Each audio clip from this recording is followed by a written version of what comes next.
Pakai sim chung van khupya lên ca ngạ lalin o pakai hung loi jing thì in atau jing Maranatha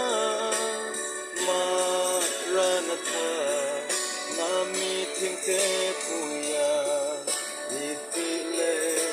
na hung ding ham pakai ta san cha te ta nga so ta ve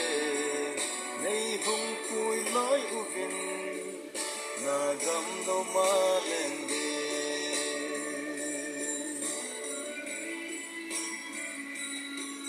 sit na ni tin a hum len ding diu ta gao hin ko lan vai zin nang ma bang tha ha na chu nei pui jin pakai nang lo vin sit na la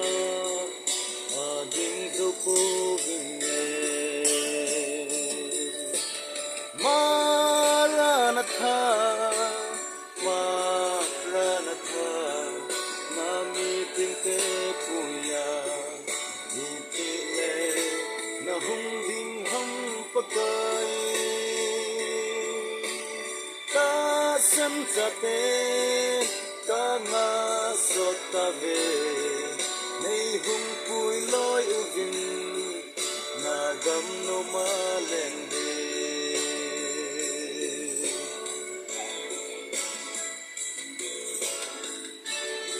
Maranatha Leisi na naksa na Rukina ho Rose Kade lamang din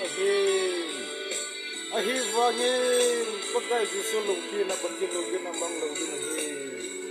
Uy le Leisi naksa na hinkoma ho Rose Pakai ho Pakai nga Hingkilegit pa Luhin ya Luhin dong leo han Pakai ang singat sun Lungban ka lagyan Thayna Unta lau helding Unta nga lal sugam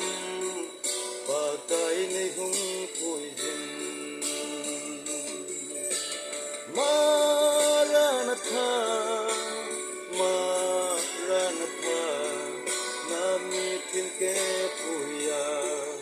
itile na hung ding ham pakai ta sam cha ten ka nga so ta ve nei hung pui loi u vin na gam no ma len de